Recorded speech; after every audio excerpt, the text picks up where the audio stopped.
Hey everyone, it's Brett from Hope to Prosper, and I'm up here in the hills, the Talega Hills, and I'm hiking with Bailey today, and it's a beautiful spring day, and there's a lot of wildflowers out, and we're just gonna go, it's Wednesday, and we're just gonna enjoy ourselves.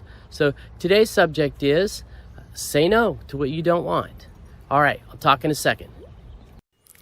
I wanted to talk today about saying no to what you don't want in retirement.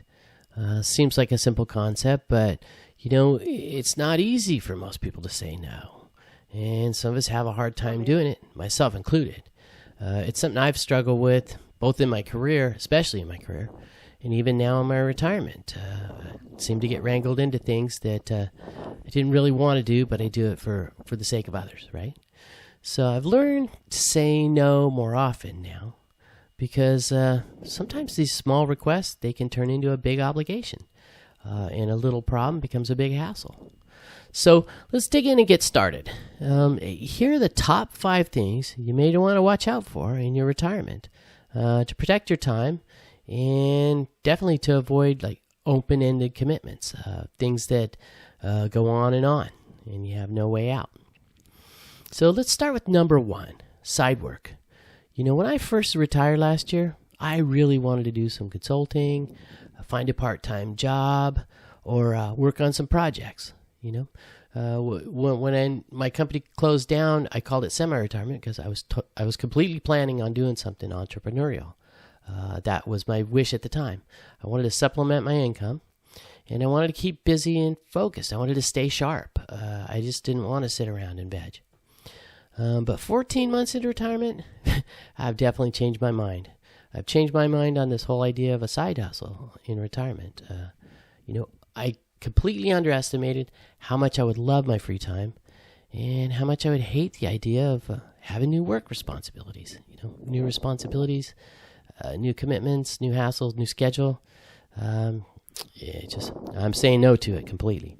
At this point, I'm not willing to give up any of my adventures or my time just to make a little extra money. Right now, let's face it, I can afford to be picky because the stock market's up and my investments are doing good. If the stock market crashes or my investments automatically shoot up unexpectedly, I may have to reconsider the side hustle and making a little extra money. But for now, I got my bills paid and I'm enjoying my time, so it's off the table. So by the way, I just want to say quickly that I really appreciate all the new subscribers to my channel. It seems to be picking up, so thanks and welcome. And I just want to let you know that I got some fun adventures coming up and some interesting information. So thanks for subscribing. I really appreciate you. Let's talk about number 2, retirement business. It's a common dream for a lot of retirees, to start a little business, do their second act, so to speak, switch gears and try something new and exciting in a second career. And it can bring in some income and, cushion retirement for people who don't have a lot of resources or investments. And I thought a lot about this for the first couple of months of my retirement. In fact, I took a paid course on doing product launches, product launch formula. And I thought about launching some kind of a little business. But, once again, 14 months later, I've started to really reconsider this. I just love my free time so much, and I'm not really willing to give it up. To be honest, my worst nightmare would be to be trapped in a retail business, working long hours and weekends and things like that. That's what, my aunt and uncle, when they retired, they started a deli. And then, they were just there all day. And that's not my idea of a retirement. Another, huge nightmare for starting a business is, you could be on the hook for a lot of potential costs and business losses.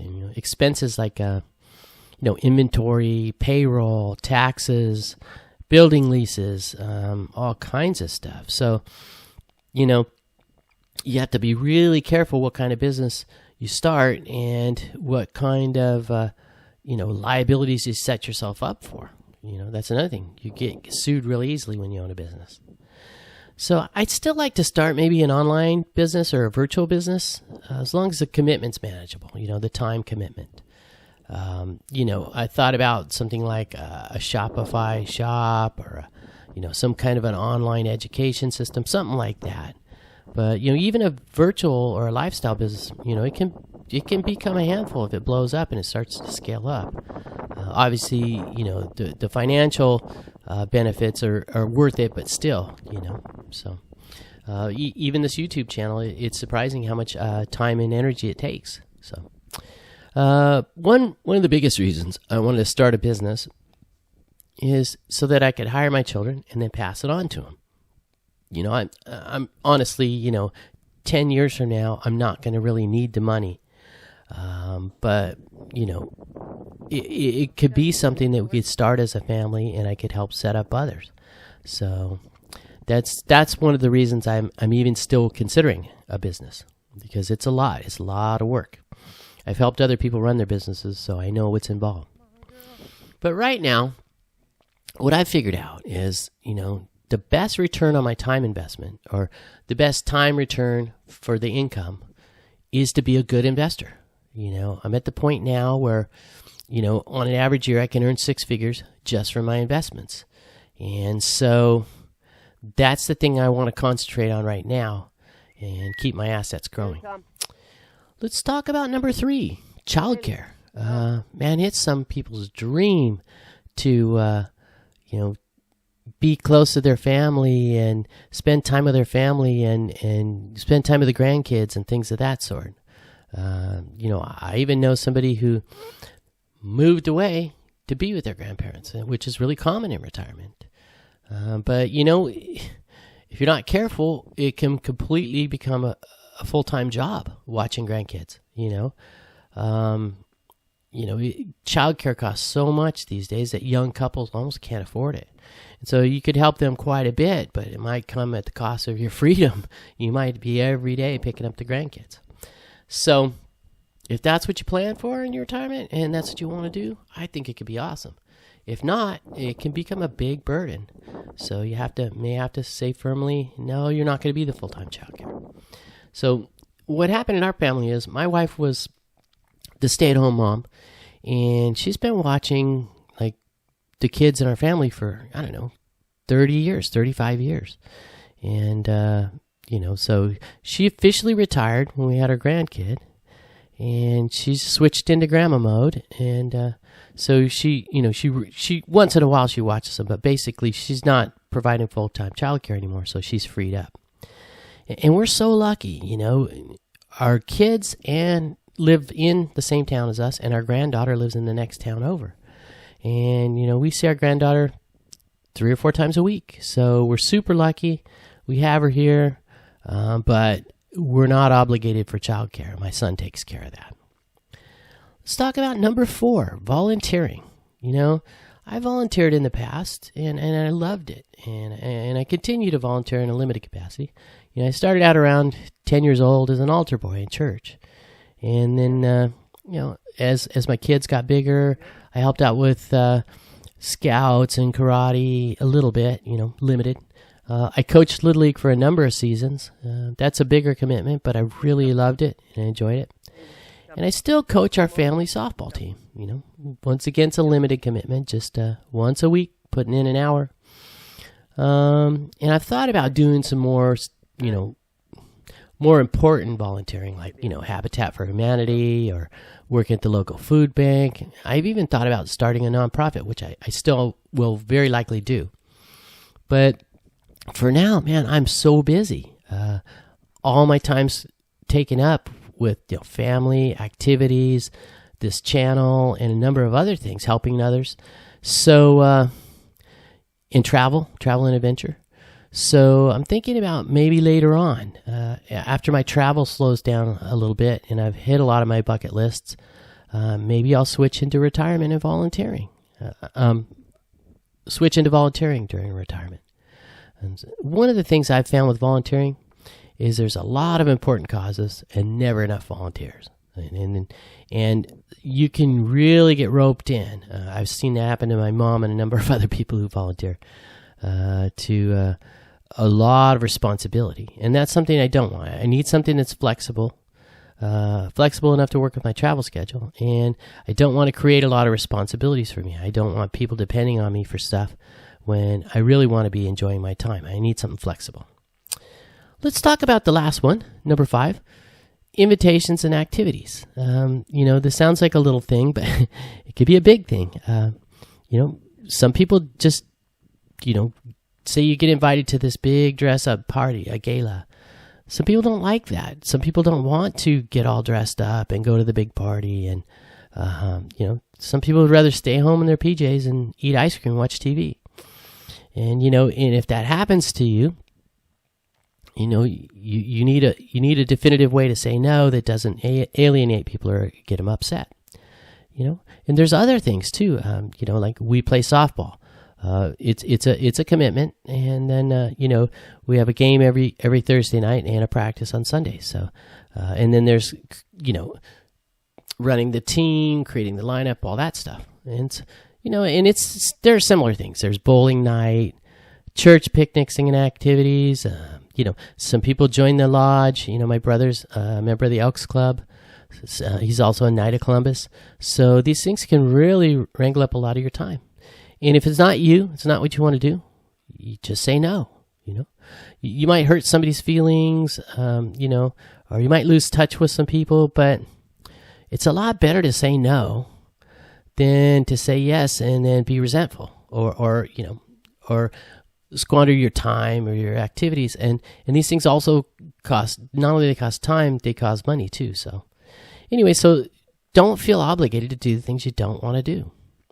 And that brings me to the next subject, and this is the last one. And that is how to say no, right? So I'm not just telling you, you should say no to these things. That's up to you. But I'm going to give you a little tool that I found, and I really enjoyed it. And that's how to say no without getting people upset, without alienating people, and saying no in a positive way without causing hard feelings. It's kind of a subtle art form, but I have some little tips for you. So here's some polite and effective ways to say no. And this article was from the Science of People. I'll post a link to it in the description below. And there's a little article and a video. I think you'd enjoy it. I enjoyed it. So the first thing is practice saying no ahead of time, right? Maybe sound it out in your mind, say it out loud to yourself a couple times in a mirror, so that when if you do have to say an important no, that you're prepared and you're steadfast. You're not waffling or ambivalent about it. It's a lot more effective if you can say it in a strong way that's well thought out. Here's one I like to do: say no in writing or in an email. Having a conversation with somebody can be awkward. It can be intimidating, right? Whereas if you write something out, you have the time to say it succinctly and in a strong form without, countering a bunch of objectives and stuff. And some people just don't like to offer an explanation. They just like to keep it simple. Hey, I really don't want to do that. I don't enjoy it, or have something else going on. And, here's another one. Don't apologize or negotiate. The last thing you want to do is start out with weakness, like apologizing for saying, you can't do something. Or getting into a negotiation where somebody's, countering your objectives and trying to get you to do something you really don't want to do. So I would recommend against apologizing or negotiating. And here's something that's slick that works well that I recommend, and that is to offer an alternative, right? So say, I really can't play softball. I have a blown out knee, but how about if we start hiking on Sundays? Or I can't make Monday. How about if we do this on Tuesdays? So offer an alternative, and that can be effective. And it definitely plays down the factor of like upsetting someone or causing hard feelings, because at least you're offering something. So let's wrap it up. In conclusion, and this is something I've said before in a blog post I wrote 2 years ago when I turned down a job I didn't want. Sometimes, in order to get what you want from life, you first have to say no to the things you don't want. And saying no to the things you don't want, that opens up the time and the space to do the things you do want. Otherwise, you could spend your whole retirement catering to other people's wishes and needs instead of enjoying your own life. And that can happen easily So retirement time is precious. It's our precious time, and we need to protect it from unwelcome obligations in order to enjoy it to its fullest. And it's not just the time, as I said before, it's the time, it's the energy, it's the headspace, and it's the money. So these are all things that are worthwhile to protect. Okay, everyone, walk's completed. Bailey's gassed. We had to turn back. She was having an issue with her paw, so I didn't want to take her too far. Anyways, she looks happy now, though. So we're going to call it a walk, and we'll see you next week. Thanks for coming along. We really appreciate you. And I want to wish you all health, happiness, and prosperity in your lives.